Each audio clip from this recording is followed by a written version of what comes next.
All right, so step number one, getting 2 years of tax returns. And the reason this is such an important step is because lenders will ultimately be looking at 2 years of tax returns. That is what they will be primarily viewing, along with your most recent bank statements, your credit score, of course, your debt to income ratio, a bunch of other factors. But when it comes to your tax return, the number two is important as well. That is because lenders will look at your most recent year and then the year before that, okay? Now, if the most recent year is better than the year before, they will take the average of the two. But if the most recent year is less than the previous year, they will just take the lesser year. That's not always the case, but a lot of lenders, that's how they do it. So if you think that you've done better in the most recent year, then you might want to wait a little bit longer to actually get or apply for a loan if you believe that your tax return will show that you made more than the year before. That way you can qualify for more. Something else to consider is how well does your current position support potential extra cash flow from real estate. In almost every position, there will be some applicable skills that can be applied to real estate investing.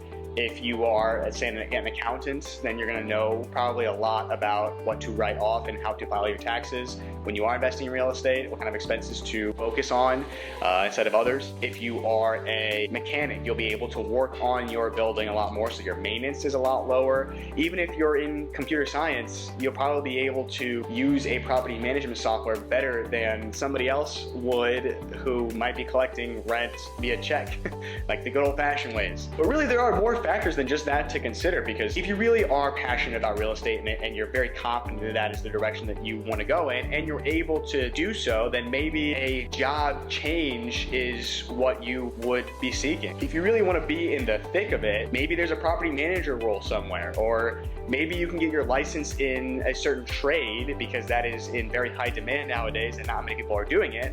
So if you were to do that, then maybe there's a company near you in HVAC and electrical and plumbing who does a lot of work with other real estate companies, property management companies. That would be a great in, so that now you're able to talk to whoever's managing that building and chat with them about their thoughts and get contact information from them at least, and be able to communicate, especially nowadays when there's so many ways to reach out to people and have lunch or coffee or something. There's so much knowledge that can be so easily shared by just making a simple connection. My point in saying all this is that it all ties back to 2 years of tax returns, because there are two different tax forms that you file, well, the two that we'll be talking about today at least, that you file depending on what kind of income you are making, what kind of position you have, okay? And these two forms are known as a W-2 and a 1099. The difference is that a W-2, you are traditionally an hourly worker. You are paid a certain amount, or a salaried worker. You're paid a certain amount on a certain schedule, and you are employed by somebody else, which is great and way more secure than the alternative of a 1099, where you are self-employed and this is all income that you've earned as a contractor, as a privately employed individual, okay? Self-employed individual. Now, being an entrepreneur is great. Trust me, it is.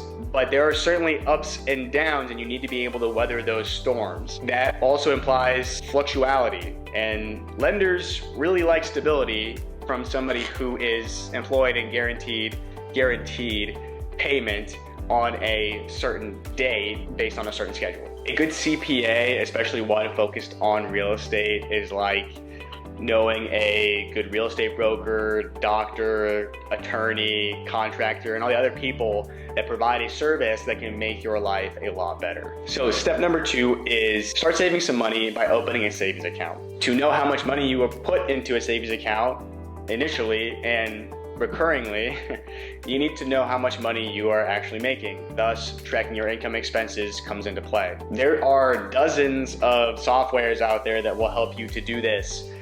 It just depends on which one you actually use. That is what is most important. Not which one can do the most or has the coolest logo or anything like that, but the one that you want to use and you feel most comfortable with. So this should simply start by you going to a local bank branch, one that ideally has a lot of capabilities and softwares integrated with their online profile for each client. There are some banks, depending on the size, that have pros and cons, But one thing that I find very important is having the capabilities, online capabilities, to allow you to easily use it on your phone or computer or wherever you are in the world. You can simply open this account in your own name, no problem there at all. The point here is just to start saving some money.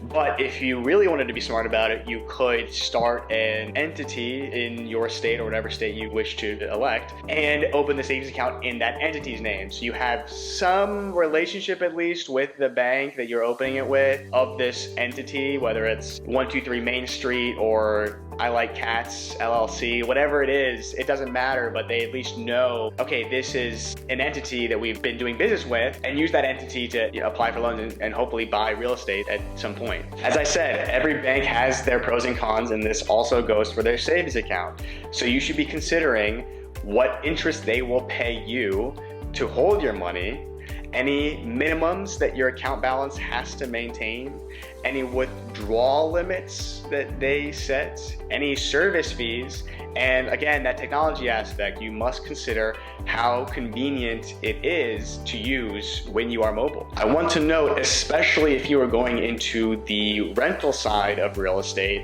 that you should, not that you have to necessarily, depending on where you are in the country and the world, but you should have two separate accounts for tenants who will be paying you a security deposit, and then the normal operating business of property, a rental property, because security deposits are liabilities, and I know that there are people who can get them mixed up if you have it all in one account. So for accounting purposes, I would highly recommend, again, opening a savings account to keep those deposits, not have to touch them at all, and just simply let them accrue over time and then pay them back, whenever the tenant ends up moving. And you're not stuck in this bind when the tenant ends up moving and you potentially don't have the money. But ideally it doesn't happen to many people. It's just best for accounting purposes. As I said, there are a ton of softwares out there that help you to track these income and expenses. I personally, not that they're sponsored or anything, but I personally use QuickBooks, Intuit to file all my paperwork and for my tracking. I do also use an initial spreadsheet just to make sure that I'm getting everything, and it's easier to put it in like an annual basis that way, but it is totally up to you. So moving on to step number 3 now, and that is working toward increasing your credit. As I said at the beginning of the video, these steps are advisable no matter what direction you're going in life, and increasing your credit score is no different.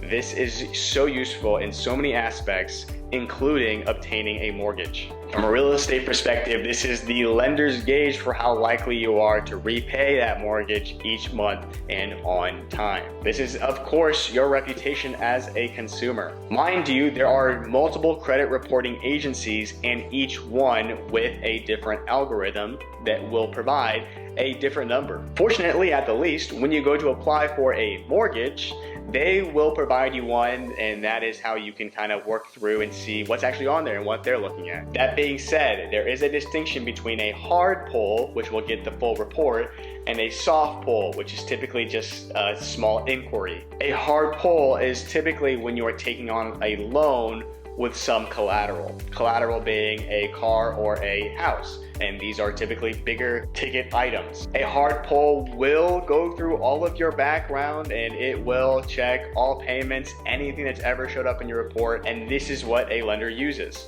A hard pull will go through all of your payments and loans throughout your entire lifetime, anything that has ever touched your credit, and to do that, here's the catch, actually decreases your credit score, presumably because they don't want people going out and applying for a million different mortgages without any repercussions. A soft pull is when you're going to apply for an apartment, for example.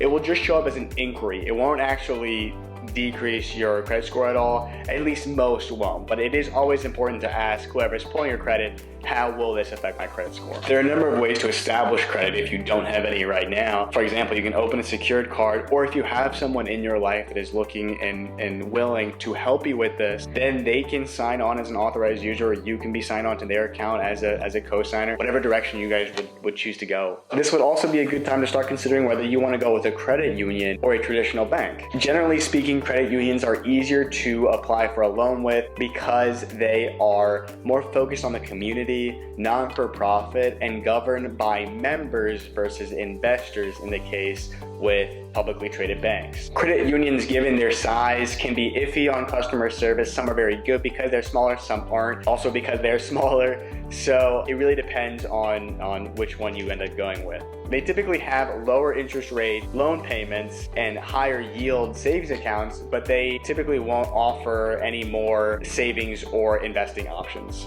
Of course, the downside when going with a credit union is that they are local, so they probably aren't going to have a huge national branch or ATMs around the country, thus incurring fees when you are out and about. Another thing you might find with credit unions is their technology inefficiency and integration in their mobile platforms. Once you create this account and then start continuously paying on it, your credit score will increase over time. I know it often feels like it can decrease a lot faster than it actually increases, but give it time. We're talking about a span of 2 years here. If you do take out a loan, an excellent way to speed up the acceleration of your credit score is by paying off that loan sooner or paying monthly sooner and more than what is actually asked. Truly, it could be as easy as just setting up your utilities to be paid off of a credit card and then paying that credit card off automatically from your main bank account or debit account, whatever you choose. But it doesn't have to be a lot. $50, $100, $150 each month will eventually increase it in any payments held. For all my men and women out there who like to look a little snazzy, open a credit card with a clothing store where you can then buy your nice suits and dresses and jewelry and whatnot and progressively pay that back. But you can look good in your profession without having to break the bank immediately and increase your credit score progressively. Be careful, of course, not to get carried away here, because credit card money is not free money. It is still money, and it is expensive that you are having to eventually pay off. Furthermore, this could hinder you from actually getting approved for a loan down the line, because debt to income is what a lender will look at. There's a very particular ratio that they want to see, and if you have too much debt, such as a credit card, or your limit is too high, they're going to see that and they are going to increase what you can actually get approved for. Ergo, a smaller, less quality unit in a different area than you were hoping for. Ultimately, not what you could fully get approved for. Thank you all so much for watching another video. I appreciate all of your time, comments, subscriptions. Look forward to seeing you in the next video, where we'll be talking about how to find your financial analyzer and going through a real life example. If you guys have any questions, our contact information is in the description down below. I look forward to seeing you guys in step number 4.